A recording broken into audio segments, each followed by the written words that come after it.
کہ تم راتوں رات میرے بندوں کو، وہ 6 لاکھ کے لشکر کو بنی اسرائیل کے یہاں سے لے کر نکل جاؤ، بے شک تمہارا پیچھا کیا جائے گا، یہ لوگ تمہارے پیچھے آئیں گے۔ وہ پیچھے آئے تو سمندر میں اللہ نے راستہ بنا دیا، بنی اسرائیل تو نکل گئے، اور اسی راستے میں جب فرعونی نکلنے لگے تو اللہ نے دونوں پارٹ ملا دیے، قرآن میں آتا ہے، تو تباہ و برباد کر دیا۔ صحابہ نے کہا یا رسول اللہ وہ بڑھیا کا کیا قصہ ہے؟ تو آپ فرمایا کہ ہوا یوں کہ جب بنی اسرائیل مصر سے نکلے شام جانے کے لیے موسیٰ علیہ السلام کے ساتھ، تو وہ راستہ بھول گئے، تو حضرت موسیٰ علیہ السلام نے جو بنی اسرائیل کے علماء تھے نا، ان کو بلایا، ان سے مشورہ کیا جائے کہ یہ مسئلہ کیا ہے۔ حضرت موسیٰ علیہ السلام کو انہوں نے کہا کہ جب حضرت یوسف علیہ السلام کی موت کا وقت قریب آیا تھا نا، تو انہوں نے بنی اسرائیل سے ایک عہد لیا تھا کہ جب کبھی بھی تم واپس ملک شام گئے نا، تو میری لاش بھی قبر سے نکال کے لے جانا، مجھے وہاں پہ یروشلم میں دفن کرنا ہے۔ ان کا اچھا ٹھیک ہے جی بتاؤ قبر کی طرح، ان کا جی قبر بھی نہیں پتا ہمیں۔ انہوں نے کہا جی ایک بڑھیا ہے جس کو قبر کا ایڈریس پتا ہے، لیکن وہ کہتی ہے کہ موسیٰ کو میرے پاس خود بھیجو، میں اس کے ساتھ نیگوشیشن کروں گی تو جگہ بتاؤں گی قبر کی۔ حضرت موسیٰ علیہ السلام نے کہا ٹھیک ہے بات کر لیتے ہیں۔ تو کہا اماں بتا، ان کا اس طرح نہیں ہے، مجھے اس کا معاوضہ ادا کرنا ہوگا۔ حضرت موسیٰ علیہ السلام نے کہا اس کا معاوضہ کیا؟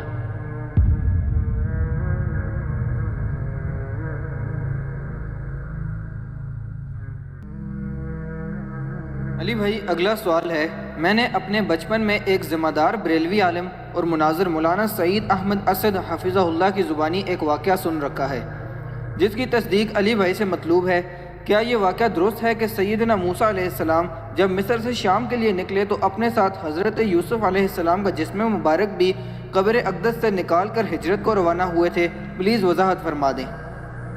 دیکھیں جی جو سعید احمد اسد صاحب ہیں نا جی حفظہ اللہ تعالیٰ، ان سے میری ملاقات بھی آپ کو پتہ ہے فیصل آباد میں ہوئی تھی۔ یہ بریلوی مکتب فکر کے چند ایجوکیٹڈ علماء میں سے مجھے صحیح طرح یاد ہے کہ 1996 میں، یعنی 8 سے 24 سال پہلے، جب میں انجینئرنگ یونیورسٹی میں 2nd ایئر میں پڑھتا تھا،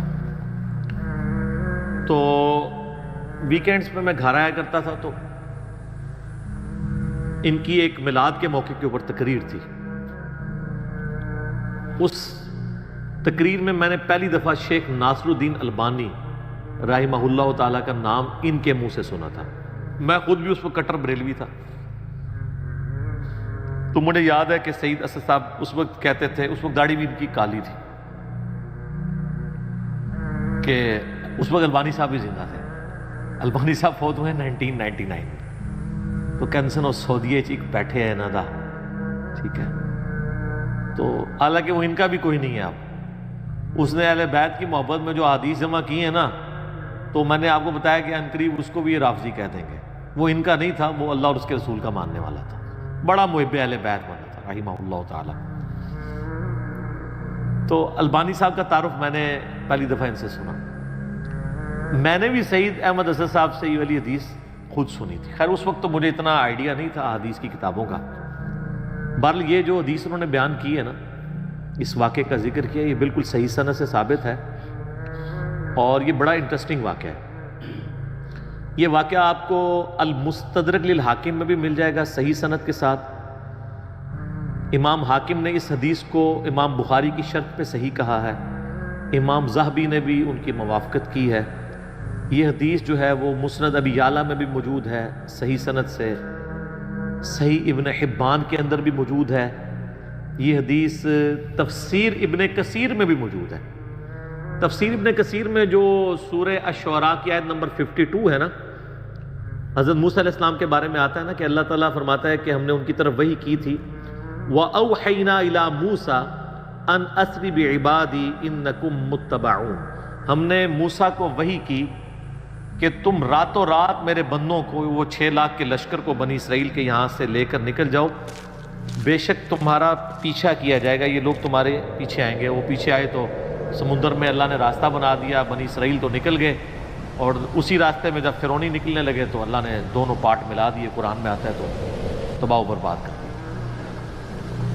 تو اس آیت کے کانٹیکسٹ میں یہ سورہ الشعراء پارہ نمبر 19 آیت نمبر 52 کے کانٹیکسٹ میں امام ابن کثیر اس حدیث کو لے کے آئے ہیں جو حاکم کے اندر موجود ہے کہ نبی صلی اللہ علیہ وآلہ وسلم کسی گاؤں ایریا میں تشریف لے گئے تو وہاں پہ ایک دیہاتی شخص تھا. اس نے آپ صلی اللہ علیہ وآلہ وسلم کی مہمان نوازی کی. آپ بڑے خوش ہوئے. آپ نے اٹھتے ہوئے فرمایا کہ کبھی موقع ملے تو تم ہمارے پاس بھی آنا. دعوت دے دی. اس کے لیے تو آنر کی بات تھی. کچھ عرصے بعد وہ نبی علیہ السلام کو ملنے کے لیے آیا. آپ صلی اللہ علیہ وآلہ وسلم نے اس کی خوب مہمان نوازی کی. ایک تو بدلہ اتر گیا. پھر آپ نے اینڈ پہ فرمایا مانگ کیا مانگتا ہے؟ اس نے کہا یا رسول اللہ ایک اونٹ چاہیے جس پہ میں اور میرے گھر والے سواری کر لیں. ہاں اس پہ کجاوا بھی ہونا چاہیے یعنی اچھی سیٹیں لگی ہوئی ہوں اور 2-4 بکریاں مل جائیں جن کا دودھ دو کہ میں اپنا اور اپنا فیملی کا سلسلہ چلا دوں. یار اس زمانے میں بس سبسسٹنس لیول پہ یہی لائف گزارنے کا ذریعہ ہوتا تھا. یہ آج کل تو ہم جو لائف گزار رہے ہیں نا یہ اس وقت کا امیر آدمی بھی نہیں تھا گزار سکتا. گندم کے دانے سال کے دانے پورے ہو جائیں, دودھ کے لیے بھیڑ بکری رکھی ہیں, اللہ اللہ خیر صلی اللہ, اور کوئی کام ہی نہیں ہے. یہ جو آسائشیں ہیں ان کی وجہ سے ہمارے لیے مصیبت کھڑی ہوگی. ایک اونٹ اور چند بکریاں مانگی, اور کس سے مانگ رہا ہے؟ اللہ کے نبی سے, جن سے آپ کچھ بھی مانگ سکتے ہیں وہ اللہ سے لے کے دے سکتے ہیں. تو نبی اسلام فرمایا اوے تجھ سے تو وہ بنی اسرائیل کی بڑی اچھی رہ گئی ہے جس نے موسیٰ علیہ السلام سے تو اس سے بہت بڑی چیز مانگ لی تھی. اچھا صحابہ نے کہا یا رسول اللہ وہ بڑھیا کا کیا قصہ ہے؟ تو آپ فرمایا کہ ہوا یوں کہ جب بنی اسرائیل مصر سے نکلے شام جانے کے لیے موسیٰ علیہ السلام کے ساتھ, تو وہ راستہ بھول گئے. تو حضرت موسیٰ علیہ السلام نے جو بنی اسرائیل کے علماء تھے نا ان کو بلایا, ان سے مشورہ کیا جائے کہ یہ مسئلہ کیا ہے. تو انہوں نے پھر بتایا کہ حضرت بات یہ ہے کہ حضرت یوسف علیہ السلام حضرت یوسف علیہ السلام کی نسل سے تھے نا, آگے بنی اسرائیل میں سے تھے نا حضرت موسیٰ علیہ السلام. ان دونوں کے درمیان آلموسٹ 1400 سال کا فاصلہ ہے, حضرت یوسف اور حضرت موسیٰ علیہ السلام کے درمیان. تو حضرت موسیٰ علیہ السلام کو انہوں نے کہا کہ جب حضرت یوسف علیہ السلام کی موت کا وقت قریب آیا تھا نا, تو انہوں نے بنی اسرائیل سے ایک عہد لیا تھا کہ جب کبھی بھی تم واپس ملک شام گئے نا, کیونکہ اصل ان کا وطن تو شام تھا, وہ تو حضرت یوسف علیہ السلام سورہ یوسف میں آتا ہے نا کہ بکھ کے وہاں تک پہنچے, پھر اللہ نے وہاں ان کو مرتبہ دیا تو بنی اسرائیل وہاں پہ شفٹ ہو گئے. لیکن یاد تو اپنے وطن کی ستاتی تھی. ان کو یہ بھی پتا تھا کہ اللہ نے وحی کے ذریعے بتایا ہوگا کہ الٹیمیٹلی آپ ابراہیمی مسکن کی طرف دوبارہ جائیں گے. تو انہوں نے یاد لیا تھا کہ جب تم لوگ یہاں سے شفٹ کرو نا تو میری لاش بھی قبر سے نکال کے لے جانا, مجھے وہاں پہ یروشلم میں دفن کرنا ہے جو میرا آبائی جگہ ہے. حضرت موسیٰ علیہ السلام نے کہا او ہو یہ تو پھر ہمیں راستہ نہیں ملے گا, یوسف علیہ السلام کو نال کھڑنا پڑنا ہے کیونکہ اللہ کی طرف سے ہو رہا تھا. ان کا اچھا ٹھیک ہے جی بتاؤ قبر کی طرف. ان کا جی قبر بھی نہیں پتا ہمیں, کیونکہ اس زمانے میں مزار نہیں ہوتے تھے.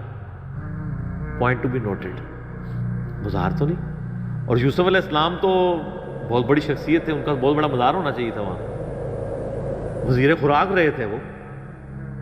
انہوں نے کہا جی ایک بڑھیا ہے جس کو قبر کا ایڈریس پتہ ہے, لیکن وہ کہتی ہے کہ موسیٰ کو میرے پاس خود بھیجو, میں اس کے ساتھ نیگوشیشن کروں گی تو جگہ بتاؤں گی قبر کی.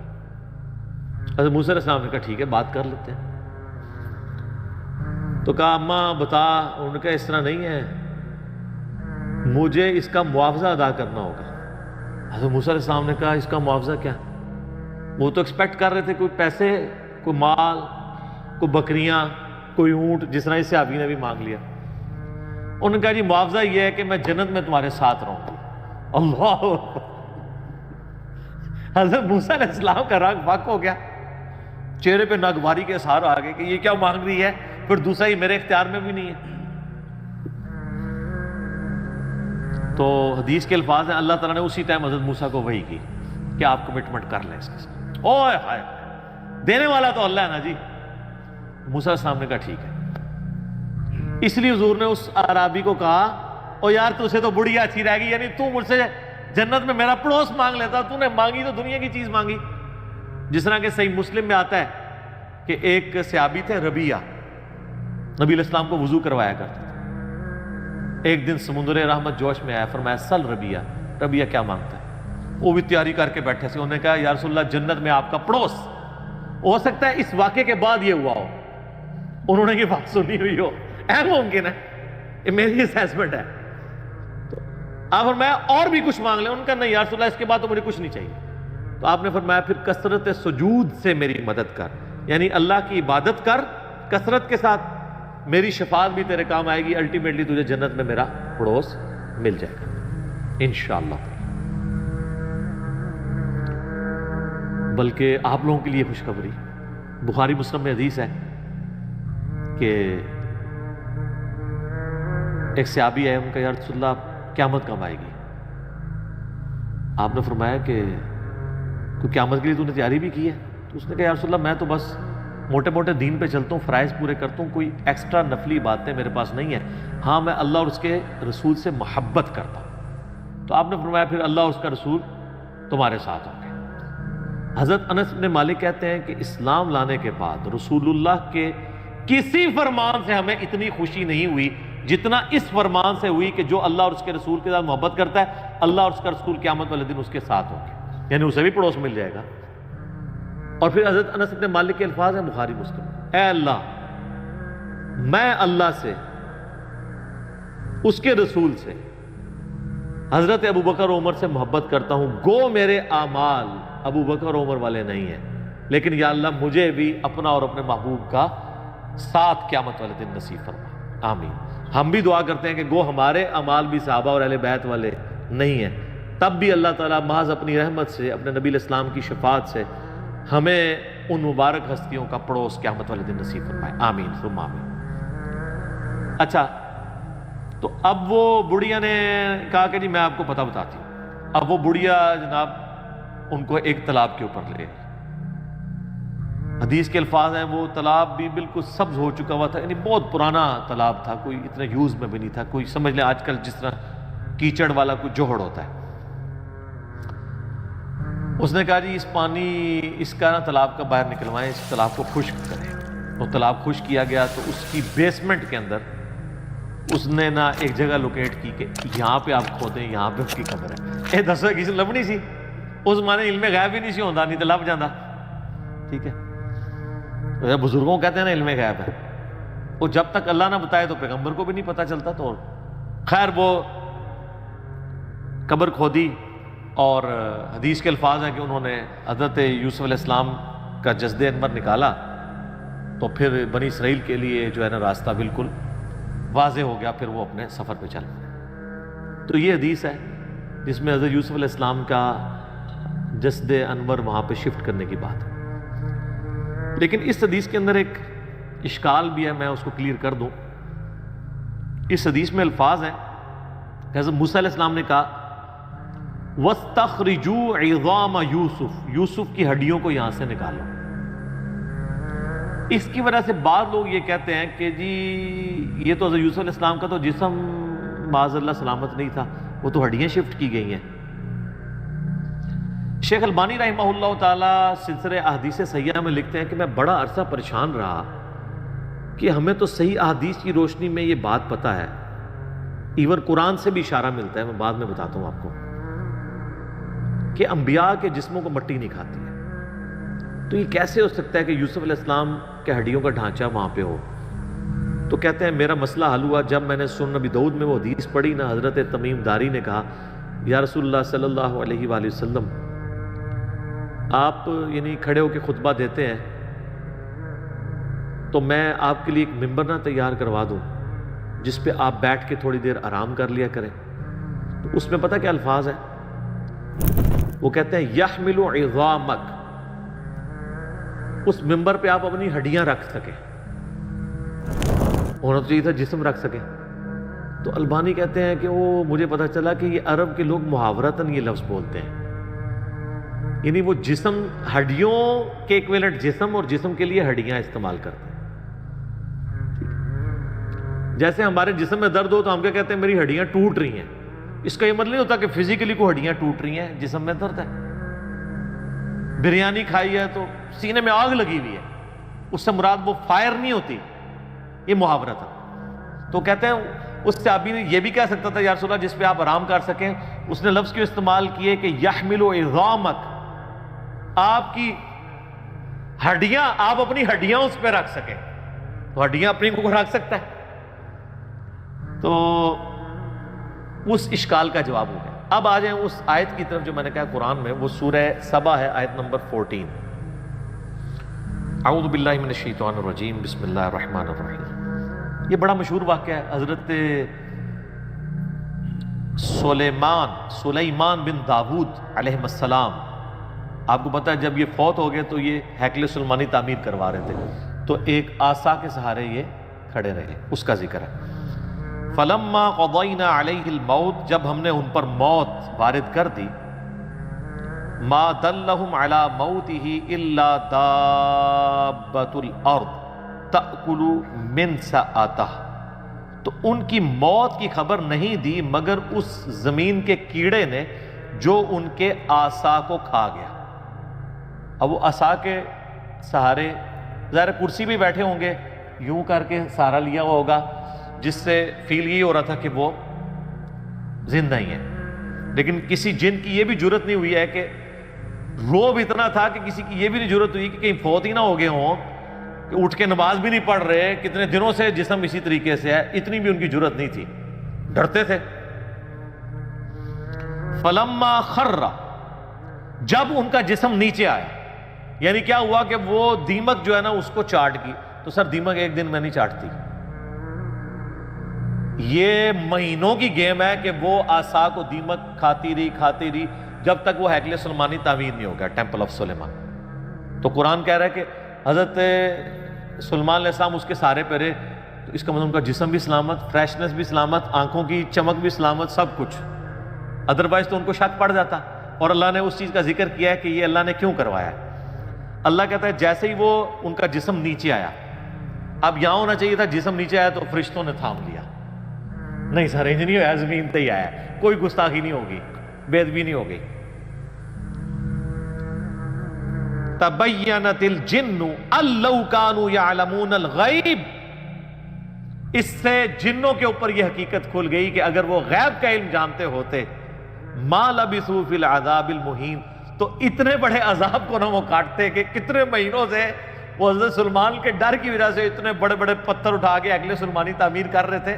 اگر ان کو پتا چلتا کہ 8-9 مہینے تو یہی کام ہو رہا ہے. جیسے میں نے آپ کو بتایا نا, آج کل تو آپ CCTV کیمرہ ویسے ہی لگا دینا, چاہے اس کا کنیکشن بھی پیچھے نہ ہو, اور 3-4 آپ گھر کے باہر لگا دیں, تو کوئی جناب اس طرف جاتا بھی نہیں ہے, ان کو ڈر لگا رہتا ہے یار یہ تو نظر آ جائیں گے ہم. تو اللہ تعالیٰ نے فرمایا کہ علم غیب اگر جنوں کو ہوتا نا تو ان کو کیوں نہیں پتا چل گیا کہ یہ فوت ہو گیا. تو علم غیب والا عقیدہ اللہ تعالیٰ نے بڑا قرآن میں کلیئر کیا ہوا ہے. آپ نے نہیں ماننا تو نہ مانے, ایک علیحدہ بات ہے. جنات سے جتنی بھی خبریں کائنوں تک پہنچتی ہیں نا, وہ قرآن حکیم میں بھی آیا ہے, بخاری مسلم میں اس کی ڈیٹیل موجود ہے. وہ فرشتوں کی ڈسکشن کے ساتھ کچھ باتیں اچک لیتے ہیں تو وہ چلی جاتی ہیں, باقی بخاری مسلم کے الفاظ ہیں, وہ 100 باتیں اس میں اور ملا کے کائنوں کے دماغ میں ڈالتے ہیں اور وہ آگے پھیلا دیتے ہیں. باقی جو پاسٹ ٹینس کا واقعہ اگر کوئی جن بتا دیتا ہے نا تو وہ غیب کی بات نہیں ہے, کیونکہ پاسٹ ٹینس میں جو چیز ہو چکی وہ تو علم میں آ گئی نہیں. یعنی اگر میں کہوں کہ ذوالفقار علی بھٹو پھانسی چڑھ چکے ہیں, تو میرے زمانے میں تو نہیں چڑھے, میری پیدائش سے وہ پہلے چڑھے ہوئے پھانسی. تو یہ نہیں میں نے دیکھا ہے, لیکن یہ خبر آج کی ڈیٹ میں درست ہے, لیکن مستقبل کی خبر کوئی نہیں دے سکتا. اور یہاں تو ان کے سامنے تھا, ان کو نہیں پتا چلا جب تک کہ وہ نہیں. تو یہ آیت بھی اس بات کا ثبوت ہے کہ انبیاء کے جسم سلامت رہتے ہیں ان کی وفات کے بعد, ورنہ تو ڈیکمپوز ہو جاتا. 2 دن سے زیادہ تو نکالتے ہی نہیں, اتنی بدبو آنا شروع ہو جاتی ہے. باقی اس کو سپورٹی وہ حدیث ہے جو سنن ابی داؤد میں, سنن نسائی میں اور سنن ابن ماجہ میں ہے, مشکات میں موجود ہے.